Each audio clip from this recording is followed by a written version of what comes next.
we're going to talk about Isaiah Hartenstein. Hartenstein has been a stud this year for Oklahoma City. He has been just laughably good.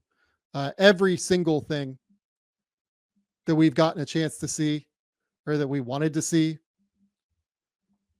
from the Oklahoma City Thunder, with like a true big, somebody that's like physical, 260 pounds, 7 foot, takes up space on the interior. He's brought it, and he's just like a pristine fit for everything that they do offensively. He's averaging 12.5 points, 12.3 rebounds, 4.1 assists, shooting 58% from the field. But more than that, I mean, I would argue that, I don't know if he's been their best defender this year. They have like 5 of those guys that certainly have a case for being their best defender. Chet would absolutely be one of them in the 10 games he played. You know, certainly Caruso's great. Dort's great. Jalen Williams is great on that end. Shea does a fine job on that end. You know, you can go up and down the roster, right? Cason Wallace does a great job on that end. Every single player is valuable. But since Hartenstein has been there, I don't know if people have recognized just quite how dominant they've been defensively. This is what Oklahoma City's shot chart looks like when Isaiah Hartenstein is on the court. They're shooting 53% at the rim, 37% in that like paint extended area. Teams are shooting terrible from behind the 3-point line, but like, you know, whatever. That's not going to hold, but they're also shooting great from the corners. And like, I don't know if 48%, 47% from the corners is going to hold either.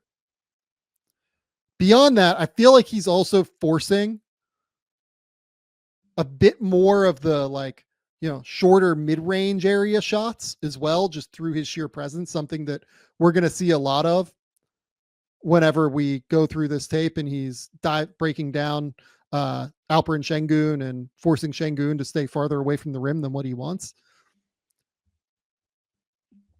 When Hartenstein has been on the court this season, he's played like 300 minutes so far. Shout out the good people over at Play-by-Play Stats.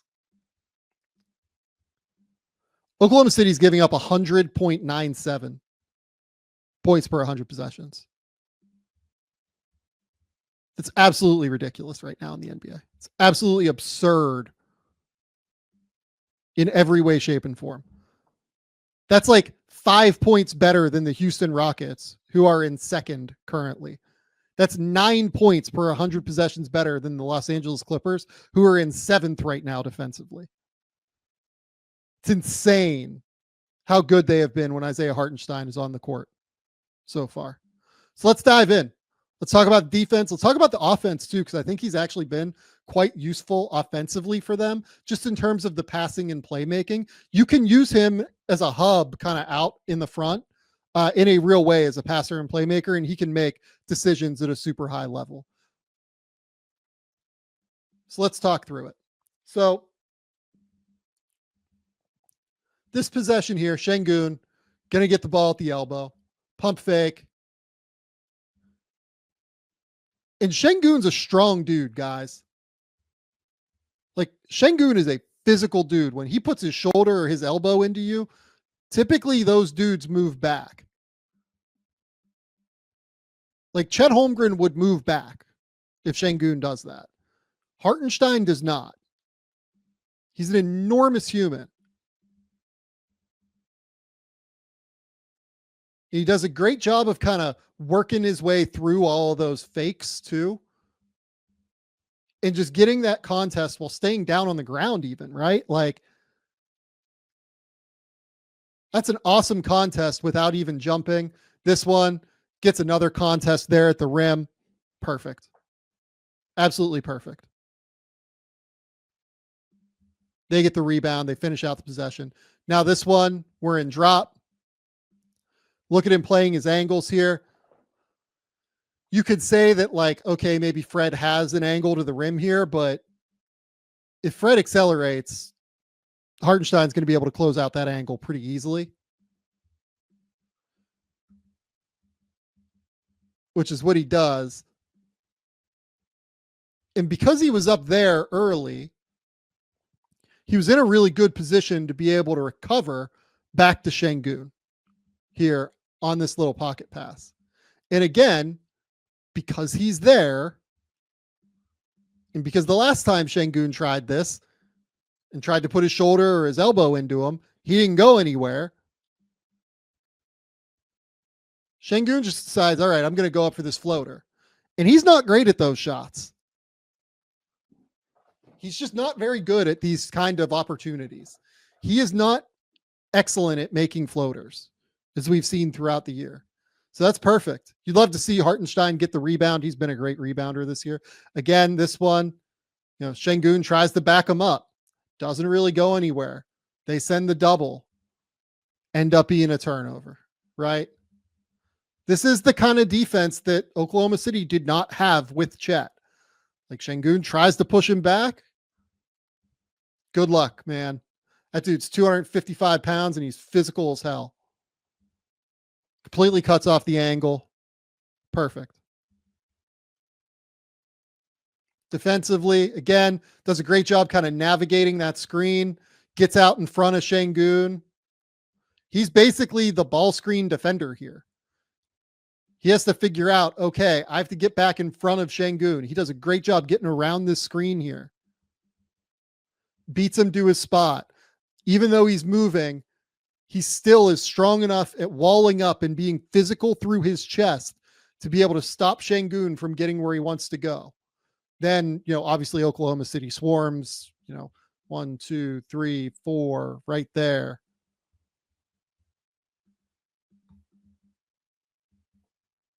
Şengün tries to find the right pass, doesn't find it. Shea, just the ultimate,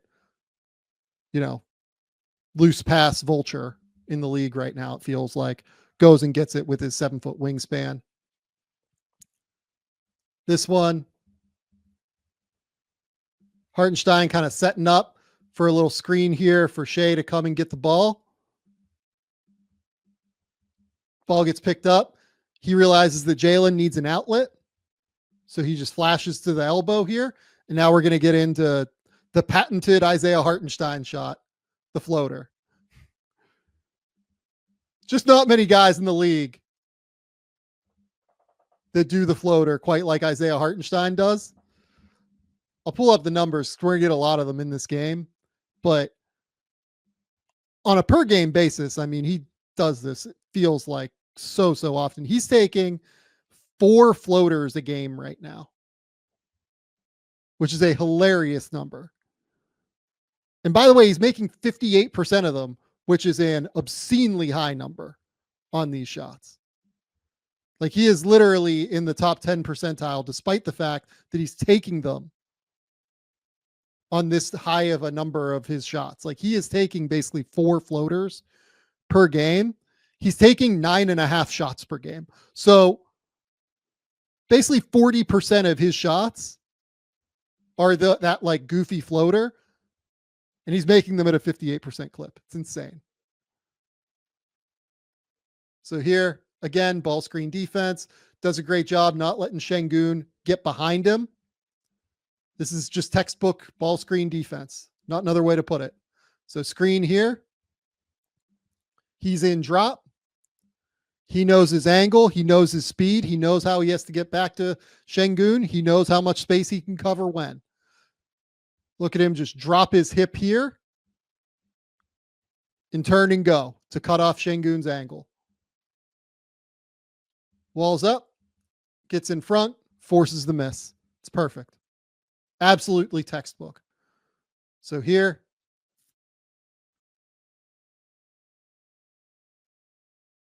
fantastic screen to get Jalen Williams free. DHO forces Tari Eason to go under the screen there and then flips it and just creates all that separation.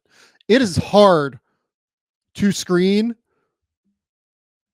to get Tari Eason away from anybody. Tari Eason is about as strong and physical and works about as hard as anybody as you will find in the NBA at getting through screens. And he still gets through this one like reasonably well. But the timing All of it's there. He is a fantastic offensive player. He gets a lot of credit for being a great defensive player, and Hartenstein is, to me, one of the 10 best defensive players in the league at this point. I said it last year. I had him all defense last year for the Knicks.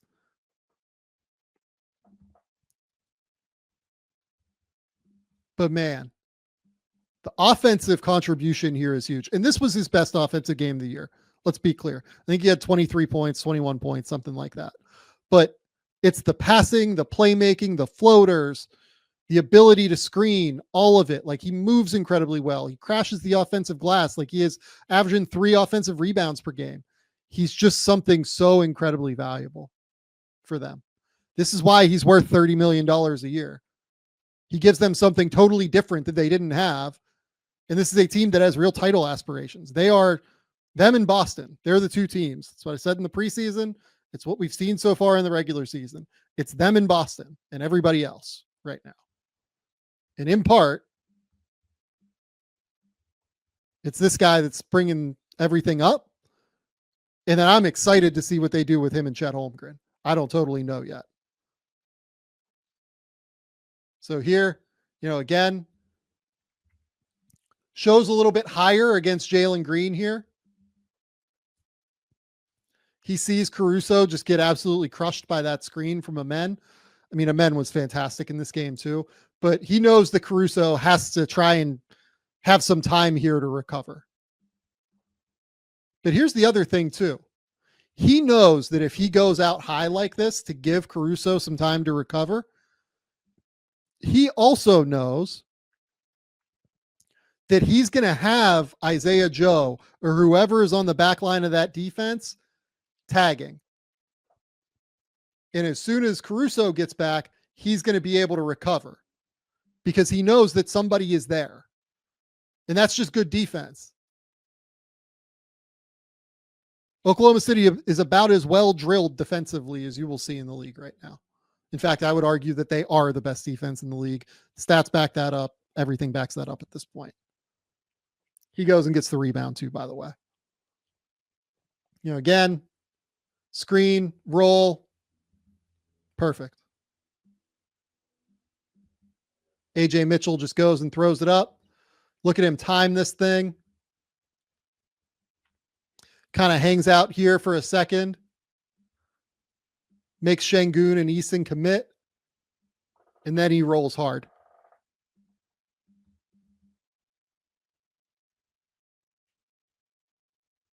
Finishes way above the rim.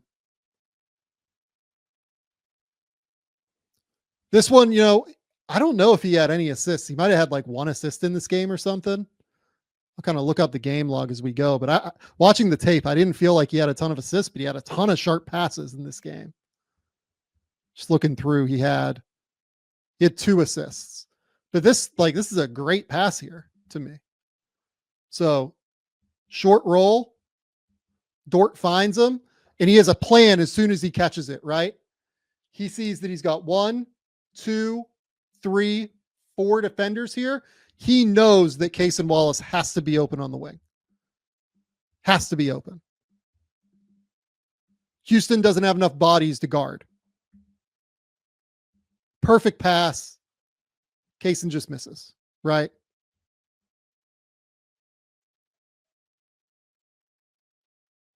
Makes himself a really big target to be able to get that little safety valve pass.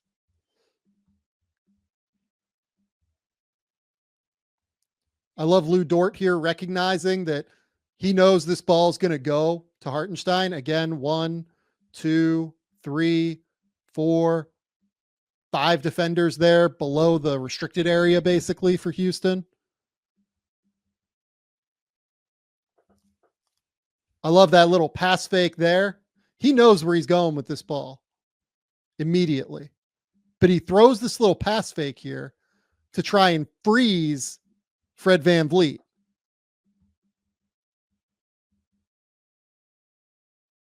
Creates an even more open shot for Dort than it would have been. Dort just misses, right? But he's an excellent passer. He is a great, great, great, great passer.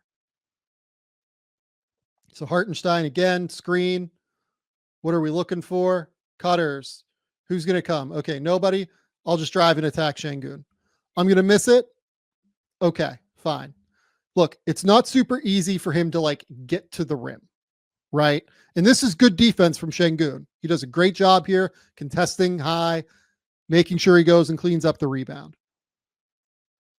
But those shots are hard. Like the floaters that he has to self-create, those are the ones that are a little bit harder.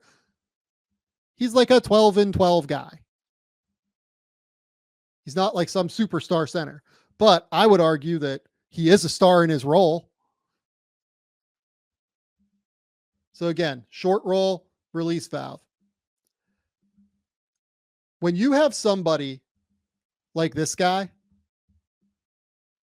you need a big who, when teams go and put 2 on the ball like this, in order to get the ball out of Shea's hands, and they're doing the right thing trying to get the ball out of Shea's hands, you need somebody who can take advantage of the 4-on-3 opportunities that are given to you by the defense.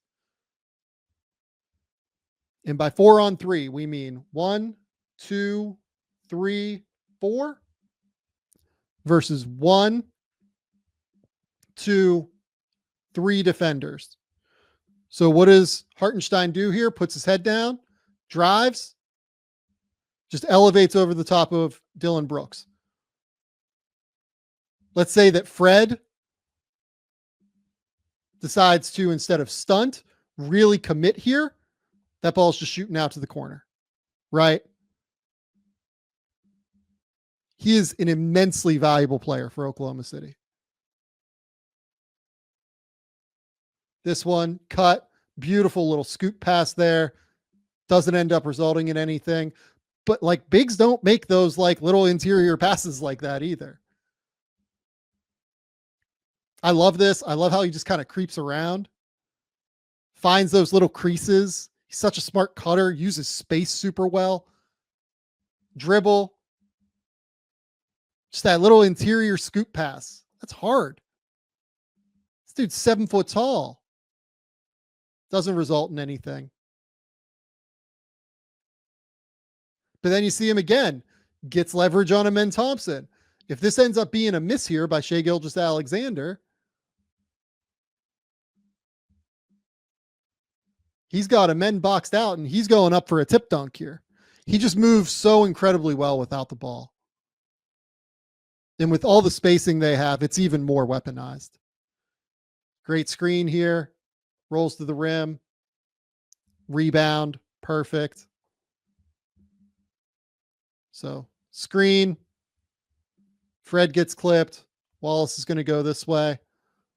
Because he clips Fred there,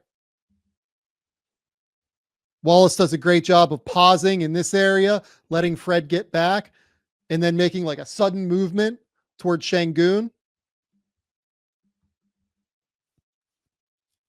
Allows Hartenstein to get open on the backside. This one, perfect. So empty side ball screen here.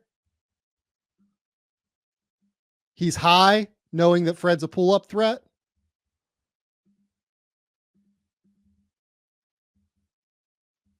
Shai gets back.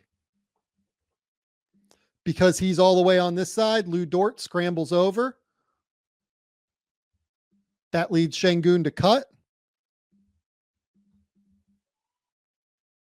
And Hartenstein gets back. Contest, rebound. It's perfect. Can't do it better than that. Here. Again. Perfect in drop. Goes and helps, scrambles, forces a little bobble there. Look at the closeout technique. Like, remember the last like video we just did where Grady Dick was like literally his body was like an S?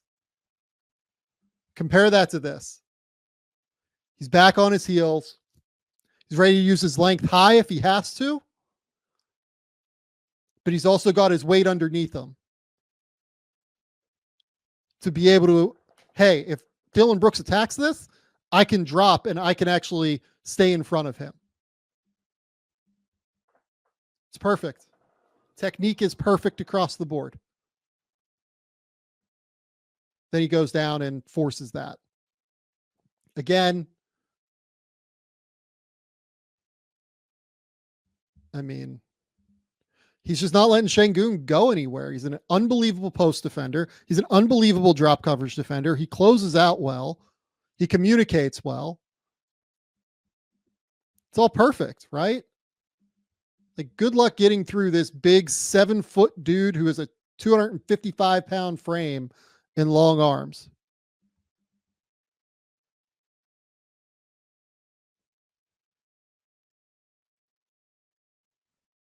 Here, he's just available in help. Gets the ball to Shea. Comes back down. They put 2 on the ball. Beautiful little floater. I will say this is one where, like, I might prefer him to try and get to the rim here. Like, so 2 on the ball. He knows to dive. Look, I get that Şengün recovers. I do. And this is a good defensive rep from Şengün again, to be clear.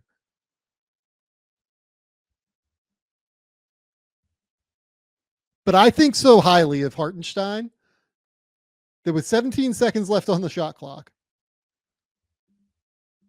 I think he can either turn and get that ball to Jalen Williams or fling that ball to the corner for Lou Dort.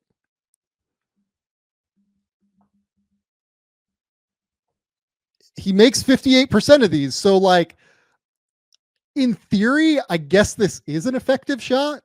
Like, if you're at like a 1.2 point per possession shot, then I guess I can't bitch about it. But, like, it does feel funky that he's just taking this goofy, like, 11-foot floater from where he is.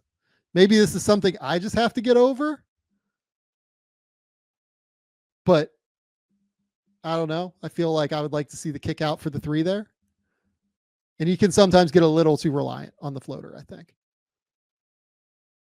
But if he's going to make him at 58%, it doesn't really matter. This one's just ridiculous. This is about as good of a drop recovery as you're going to find. So, screen. Fred does a really good job of opening up this pocket pass angle here by kind of going up like he's going to shoot after Şengün has screened really well and has Shea like fully in recovery. Hartenstein has to like commit a little bit to Fred here, but then just watch him drop his hips and get all the way back in this.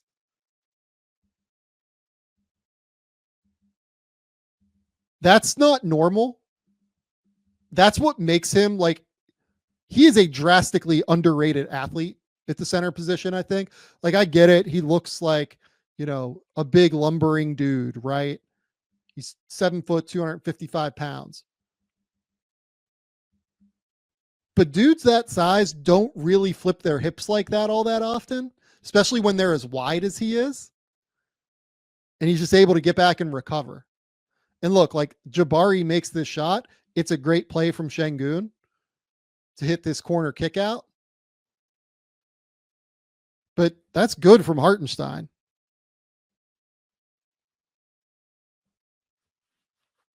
So here you can just see him continue to move. He recognizes, oh shit, I'm going to be open. And then puts his hand up and asks for the ball. So how does he get open here?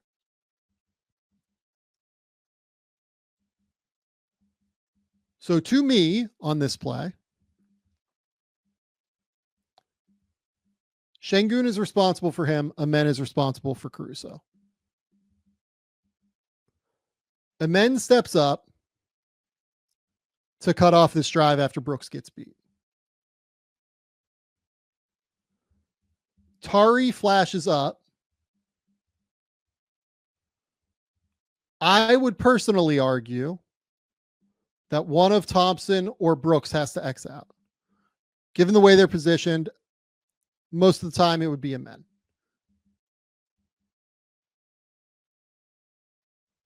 But because Tari closes out wildly and Caruso gets downhill, Brooks feels like he has to commit here, which leads Şengün to go out to the shooter in the corner, which, look, awareness wise, me personally, and this is instinct, and like I don't really even think this is Şengün's fault necessarily. I know who I would want to stay attached to out of Hartenstein at the rim or Kenrich Williams from the corner three. And in the end, Şengün just kind of ends up guarding nobody as well on this. And this is hard too. Like they're scrambling here. Amen steps up. Tari flyby closeout. Brooks has to step up here. Şengün has to be like kind of in the middle of these two guys. And once that happens, like really, Amen probably should drop off onto Hartenstein. But he's too late. I love the movement from Hartenstein there. Let's get to a quick little note from Prize Picks. Prize Picks is the best place to get real money sports action with over 10 million members and billions of dollars in awarded winnings. Prize Picks has made daily fantasy sports accessible to all. You just pick more or less on at least two players for a shot to win up to 100 times your cash. Run your game all season long on Prize Picks. Prize Picks is the best place to get real money action. There are over 10 million members. Like I said a second ago, they invented the flex play, which means you can still cash out if your lineup isn't perfect. You can double your money even if one of your picks doesn't hit. Prize Picks always puts its members first, so all withdrawals are fast, safe, and secure. When my picks hit, I can get my money in as quick as 15 minutes. We are big fans of Prize Picks here. We absolutely love the app and what they're doing for the daily fantasy sports scene. Download the app today and use code GameTheory to get $50 instantly after you play your first $5 lineup. Download the app today and use that code GameTheory to get $50 instantly after you play your first $5 lineup. Prize Picks, run your game. This episode of Game Theory is brought to you by BetterHelp. This month is all about gratitude, and there's someone that we don't often think about and thank enough. Ourselves. Sometimes it's hard to remind ourselves that we're trying our best to make sense of everything. Look, in this world, it is not easy. Here's a reminder to send some thanks to the people in your life, and that does include yourself. I'm someone who's absolutely gone to therapy in the past, particularly when I got diagnosed with ADHD. It's helped me immensely to understand myself, understand particularly how to put boundaries up with my interests, how to put boundaries up with work. If you're thinking of starting therapy, give BetterHelp a try. It's entirely online. It's designed to be convenient, flexible, and suited to your schedule. Let the gratitude flow with BetterHelp. Visit betterhelp.com/gametheory today and get 10% off your first month. That's BetterHelp, BetterHelp.com/gametheory. Great work here. Again,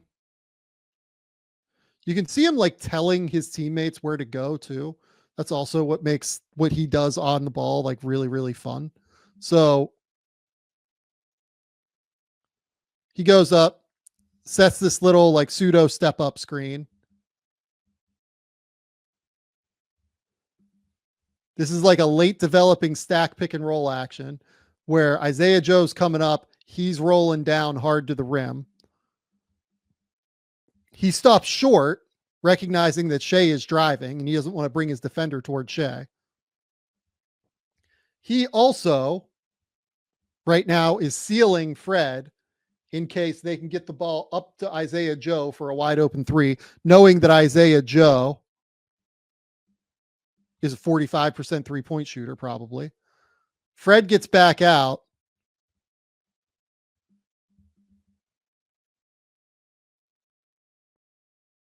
Şengün kind of realizes, okay, I have to get back and recover here. He gets back, recovers back. And then Hartenstein, just watch him like kind of operate here. So he points to Joe and tells him, hey, come this way.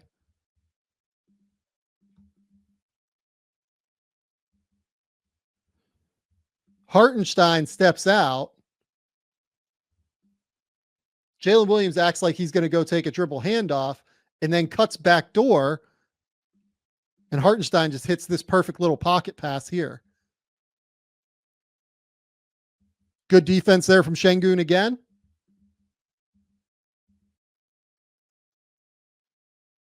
Does a solid job. Great drop coverage defender. Good work. Or defense there. I wouldn't say he's a great drop defender, but he does a good job defensively there. Hartenstein there. Again. Just perfect. Perfect in drop. Positioning's perfect. Uses his enormous body here. Uses his mobility well. You can see beforehand, he's literally communicating with his teammates. Pointing to Shea.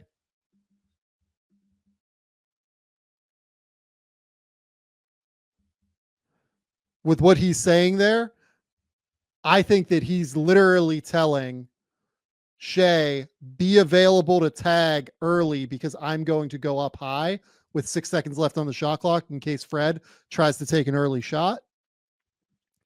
In that Isaiah Joe has to be responsible for a men in the corner if a men cuts. I think he's literally like communicating all of that to them. And they're leaving Tari open, which I think is the right call. Tari's been an okay shooter throughout his career, but you know, teams tend to leave him open, and he's been an okay shooter percentage-wise because teams leave him open. So here, I don't think this is a foul. Let's just say this from the top. I love the intensity. I love the aggression to go up and try and get this ball. I think it sends a real message to do so. I think it shows physicality. I don't think this is a foul.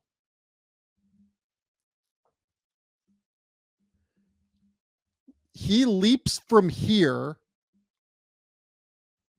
He's clearly going backward.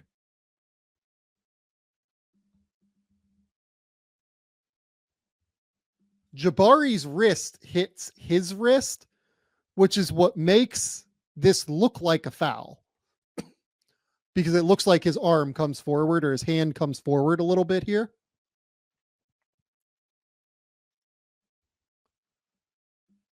I think this is just good basketball, guys. I think this is great that Jabari tried to throw down on him. I think it's great that Hartenstein went up to contest it. I think play on personally. But, look, we can't all get what we want. So here again, Hub at the top of the key, DHO, empty side now. And then we're just going to get the ball.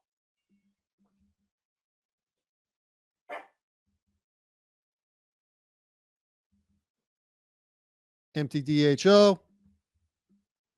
I love how Oklahoma City's actions just flow into themselves, right? Just their overall continuity offense-wise. J-Dub sees that Şengün has to stay attached to him. He sees that Hartenstein has a men sealed here. And this is just going to be an easy lob, an easy finish. So here, again, screen, roll. I love the way that J-Dub here just finds him again because he realizes, all right, I've got him sealed again. You can see that Dylan Brooks is pointing, I think, for Fred to like stay attached and like stay here would be my guess. Oh, no. That's not who Dylan's pointing at. Dylan is pointing, saying that he has to leave the corner, right?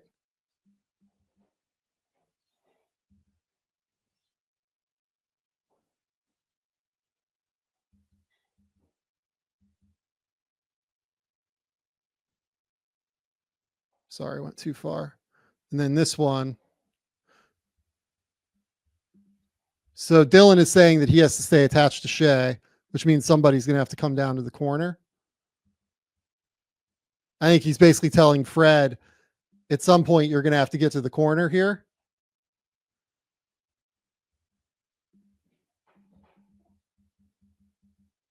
I like that Şengün like has a hand here. He's trying to disrupt here. It's not bad defense from Şengün. I think he did fine on this one. But at the end of the day, Hartenstein does get behind him. And he's able to seal him high.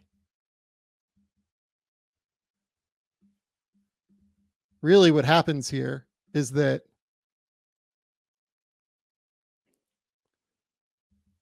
Jalen Green just can't end up here.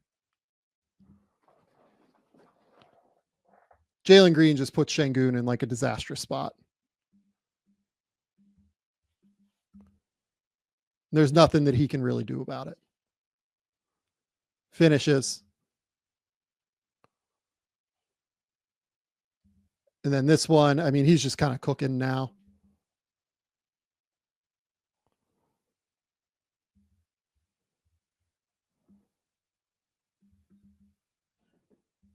So this one, I couldn't get the early portion of the play. He just kind of rolls to the rim here.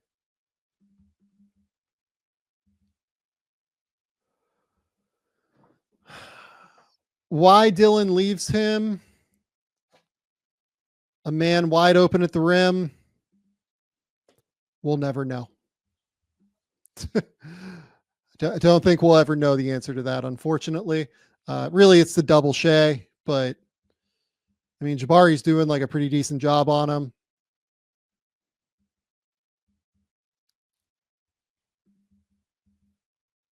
It's a really tough spot to put your other teammates in, to just like kind of sag off like that and pray that somebody will rotate behind.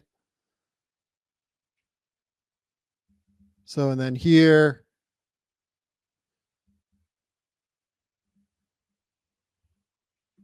they're just trying to kind of create madness here.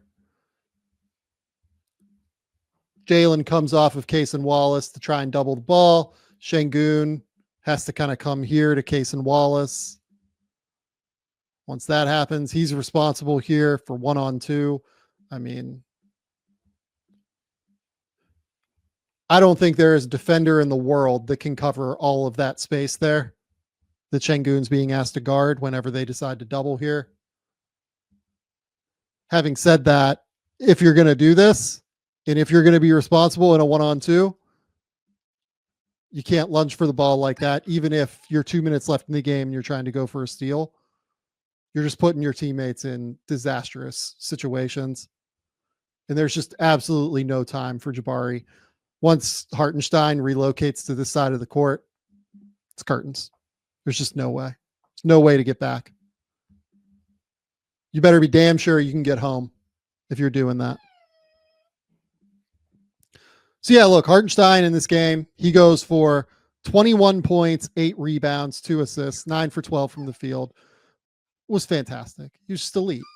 He was as good defensively in this game as what you're going to see, dealing with Alperen Şengün, who has been quite good, averaging like 29 and 5 this year or whatever.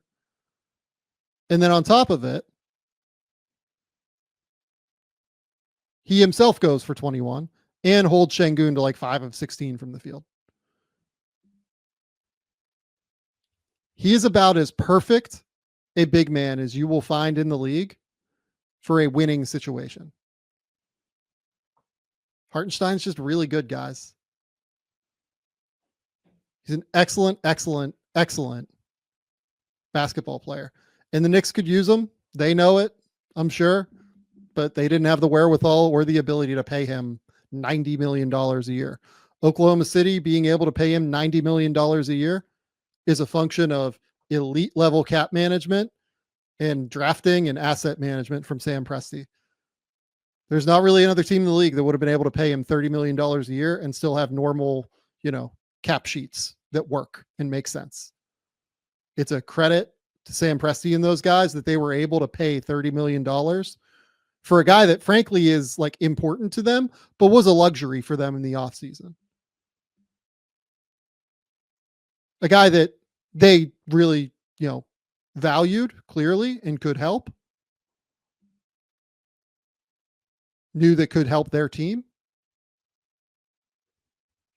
But it's not like they desperately needed him. They have Chet Holmgren. Right now, they desperately needed him because Chet's injured right now.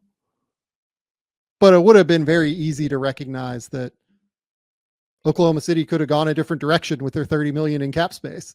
Instead, they decided to go get this guy because they knew he is a star in his role. He is a legit star role player in the NBA. I don't know if people have quite recognized it yet, but in this role in Oklahoma City, in this scheme with this team around him, Isaiah Hartenstein is like fairly comparable to somebody like it's probably not far off of what Derek White brings Boston, in all honesty. I think I would rather have Derek White than Hartenstein, but it's not that far off because of how good Hartenstein is on defense and because of the fact that he can be a legit hub at the top of the perimeter. I don't think that there are 10 centers I would take over Hartenstein right now. Like if you just look around the league, I mean, Atlantic Division, like healthy Porzingis, Karl Towns, obviously, Embiid, that's 3. I think I would take Hartenstein over Pirtle because of the passing personally, and because I think he's a little bit better defensively. I think I would take Hartenstein over Jared Allen right now, and I love Jared Allen and think he's been about as underrated a big is possible. But like Hartenstein is that good on defense, guys. And the passing like makes a significant impact. I would take him over, I think, Miles Turner right now. I think he's just a different level defender to Miles Turner. Like Miles Turner has not been great defensively this year. Hartenstein is like a totally different level defender to him. Orlando, no. Detroit, no. Bam, I would take over him for sure. Atlanta, no. Charlotte, no. Washington, no. Jokic, yes. Gobert is a question to me.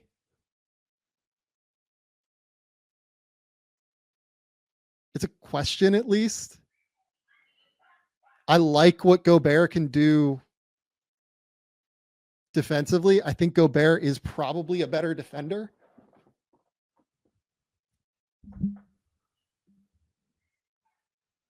But like Hartenstein like has the ability to really like catch the ball and run stuff out front in a way that Gobert can't. I think I would take Gobert still because the defense is probably just better, but it's close. Like he's that, to me, that's like maybe the level. Maybe that's like the fairest level. Like people consider Rudy Gobert like the guy who just won Defensive Player of the Year, rightfully so, like this unbelievable player. Hartenstein's like in that level to me. That's how like good and how useful he is. Elite in drop coverage defensively. Elite rebounder. Great passer for a big. He just kind of does everything. You can run him as a hub at the top of the key. He catches. He communicates with his teammates. Closes out well onto shooters. Scrambles around well defensively. Awesome help defender. That's the name. Like he's in the Gobert tier. Is a big right now. And I don't think people have quite recognized it yet. He is that good, though. And someone asked, would I take him over Walker Kessler? Yes, I would very clearly take him over Walker Kessler. That's like not even a question. Kessler's a great defender, but like I think Hartenstein's a better post defender. I think they're both pretty equally as good in drop. And Hartenstein's ability to just play more versatilely offensively is just a totally different ballgame to me. Yeah, that's the level of player Hartenstein is to me. He's a really, really good player.